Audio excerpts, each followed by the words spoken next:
الحمد لله رب العالمين والصلاة والسلام على أشرف المرسلين محمد صلى الله عليه وسلم وعلى آله وأصحابه ومن تبعهم بإحسان إلى يوم الدين. بعد مسلمون بألا تنتلا سبحانه وتعالى منصوم ينتتنتلا على منقطولا كمالو ننتمو كمالا بكيسو على تنكو نيروا نياتو تادو على كاجند محمد صلى الله عليه وسلم كان على من تنبون كاسوان دي كاددا ككتابو ديالا كتابو من حني كونكو فمتادنو لانو ay letaro diyala mi yallon ko aɓe hadamadin o kisande la duniya ani alkiyama aɓe duniya lo laye aɓe alkiyama lo laye abala mo kundade da la jikola mirola bala jatola o letaro wala tomu alquran ti o muhammad sallallahu alaihi wasallam ala ya tele tombon ka ki ka ke mole taman seroti wa ma arsalnaka illa rahmatan lil alamin akaye ko meki fen kamma fokkeke balafani hino ni nemoti dafangol mume be salawatullah alayhi wa sallam bali misili molo de to kammala watola de to kammala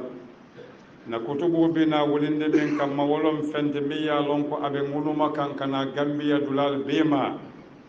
bari fengo min kan ngunuma anen min ka tama mine ye fata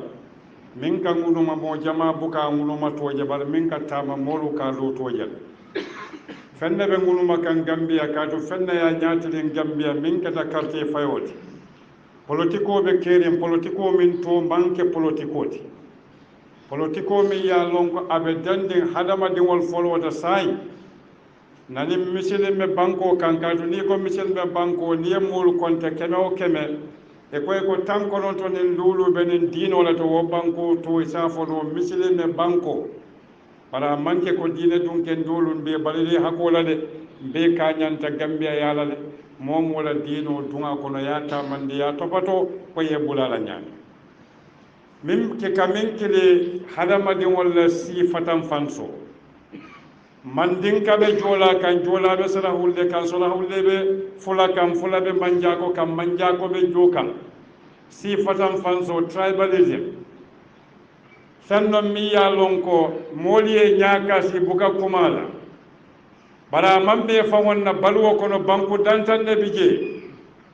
fembe tumbum fonin kuwo min ngunumata fa ye soto wo banko kilin wo kili ka fo banko min ye ko sérélio fulan jamola e biriya nka luwanda min moy bi mi ya lon ko mo fiŋol la wasa feŋolom duniya kono mi ya ñaton kaya aya banko bondi halako kono ka ke banku foloti duniya o ruwanda bota wo kele kiliŋola kono siyel la kelo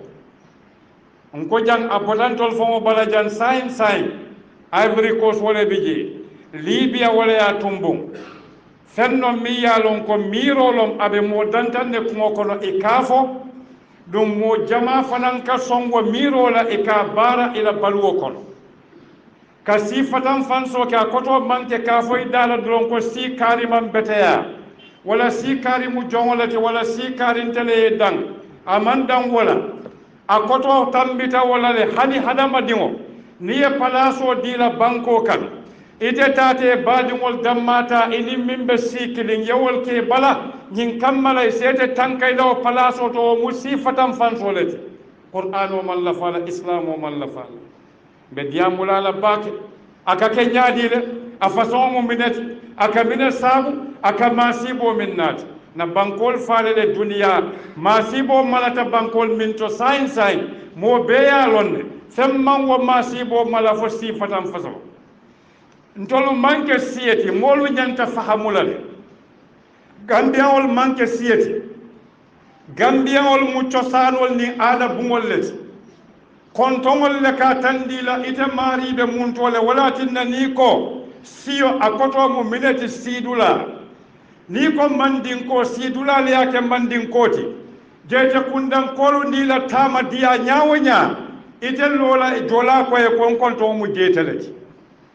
itita duniya akuwo koye konkonto mu jeeteleti a manke koye tolle fisiyata wote bari nila tamo ñawñe e buka futa jola du e buka futa aku du oto e siidulale ka foye koyte mu mineti ntolu manke siyati ntol mu aadol leti ntol mu cosaanol leti na cosaani ba mofin du cosaano wolen beke kilimoti walatinna momoro e sifatam fansoke ini iblisa nal man dem bala aldenta falela ntema fo qur'an wala yafu momo mu sifatam fansilati itani iblisa denta bala wala aldenta falela walatinna anna murumban sallallahu alayhi wa sallam kila bata kabilo min kono quraish mu kabila balati dum ala ya tanka mine ya sabu katu fenne nyanta bola quraish kono min warata fengo beti wala muhammad sallallahu alaihi wasallam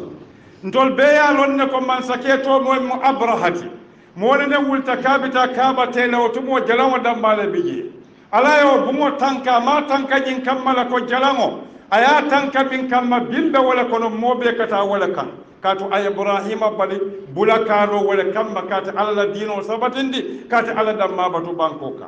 bal wo kureji tata le folla ba waye fawaje e nyinata ko ala mi ya lonka ye suwandi wala tabu bumoti itoltan ila barakoten wala tinne ye juto moy dawda fi samanti ya ba kono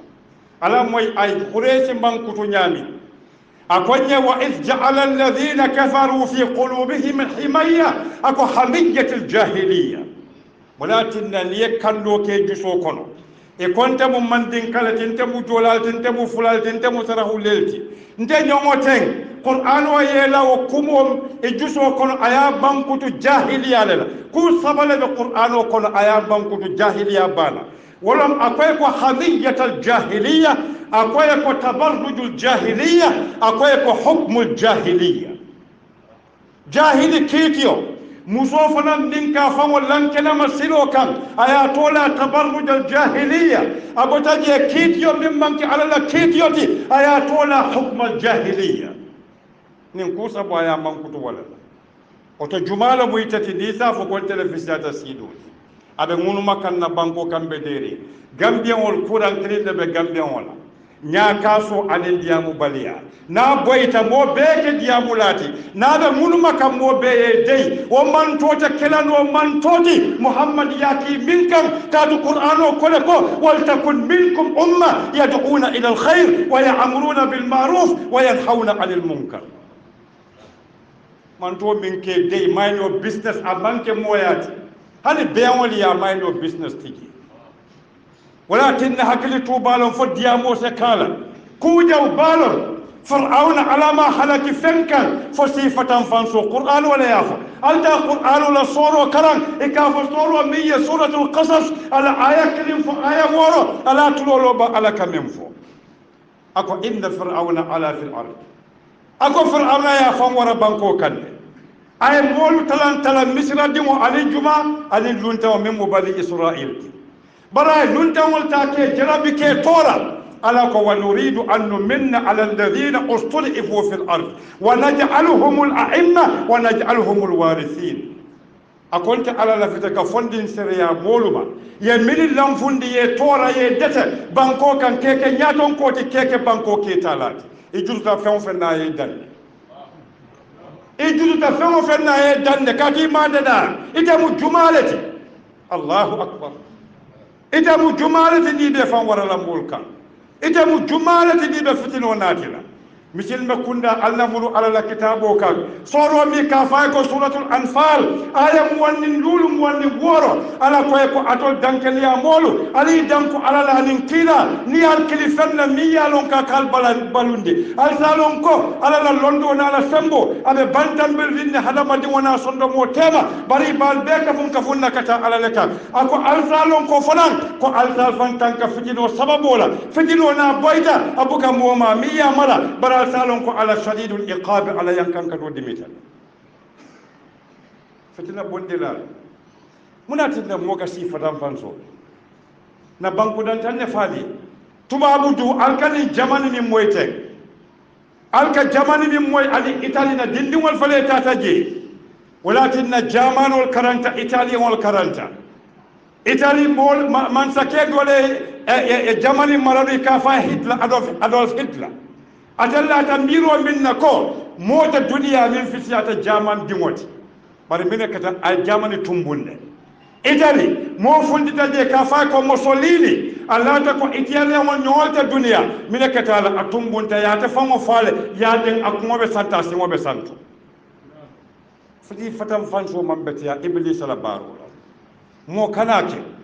walakin na mimma lo amalon sa bonda nyonto ala subhanahu wa ta'ala tele hada madimul bededa ntol be bota adama le bala adama bota banko le bala walakin na soro be ka fa ko suratul rum ni tata la ayam wankata fu ayat tannani anin wor mi ye wato tafsir ya karan kendeke ntol be aya sabale tala leje muslimolu aliye muru ali alfon hakilo bulandi alala yin kammala kol min ka nguruma kol min ka kuruntu kananka kanana nana tabe tinyaro min kelay ni hadama di mo malla ko sembo bala wala malla kaka min kili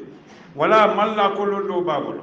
wala malla ko ate ko men soto toyala ya soto sidolela wala ka sifatan fanso hadama di wona malla fa wala doron ate kam mo be mira mo kurun walati wala tinda sifatan fansila niaja ka fontelon farawna dinna ketala farawna tata faya lon ko misiran kol be ya lon ka kamin fo toyate telefunte ba akoma alim turakum min ilahin ghairi man batu man solon aliyena man kentati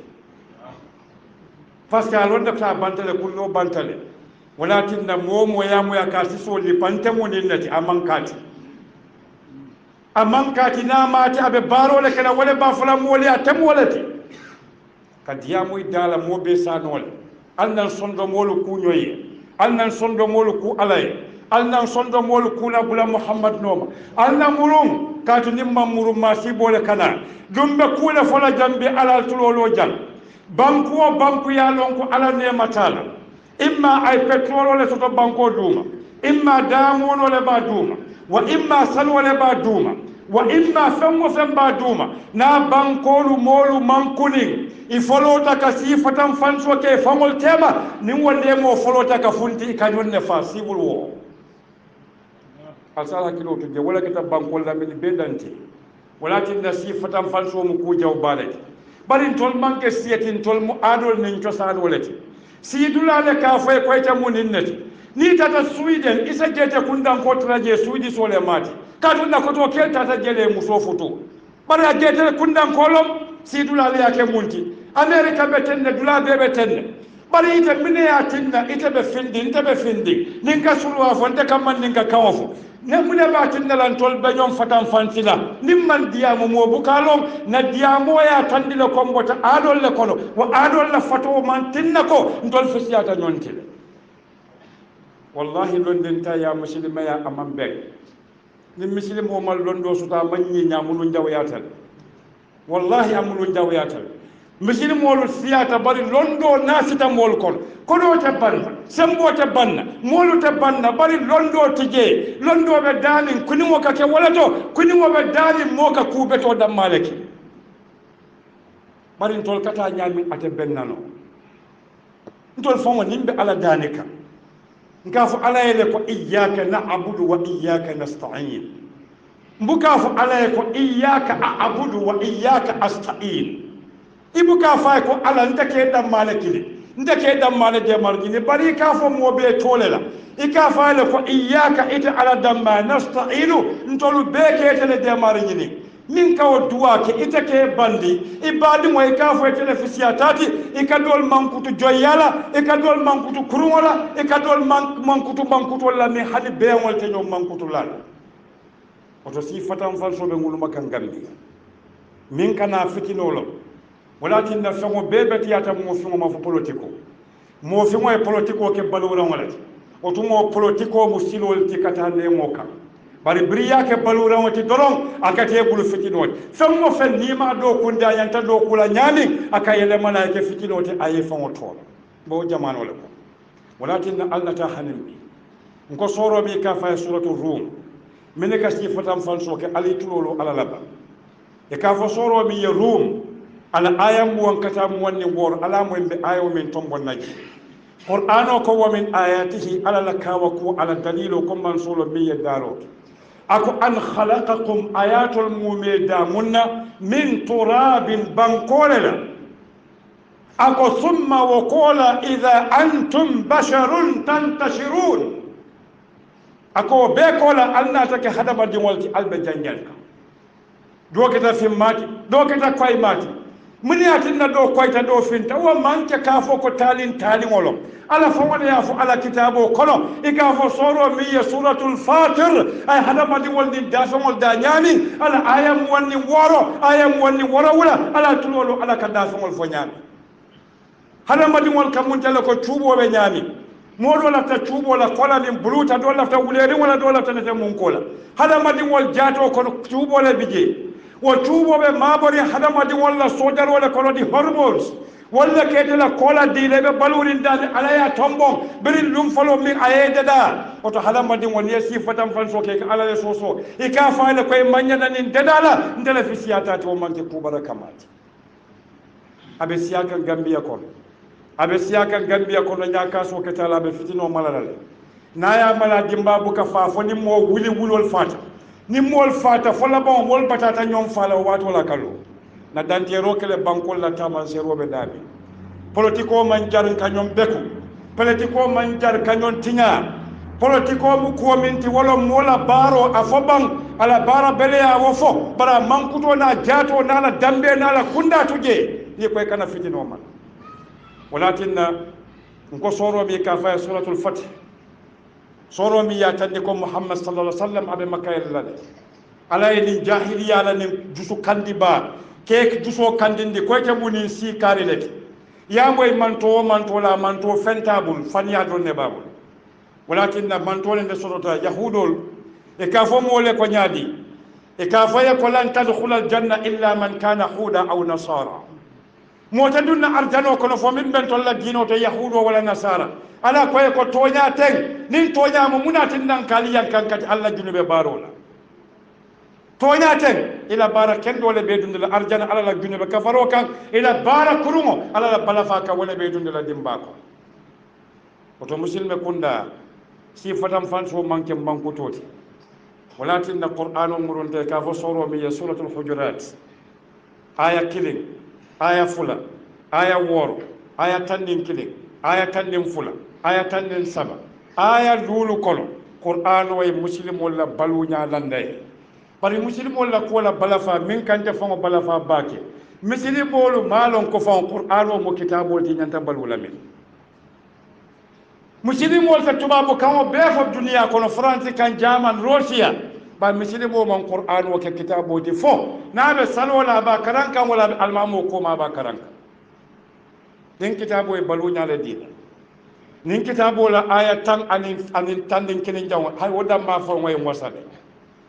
qur'an o konye ko ya ayyuhalladhina amanu atol mol min dankaniyata wodo sai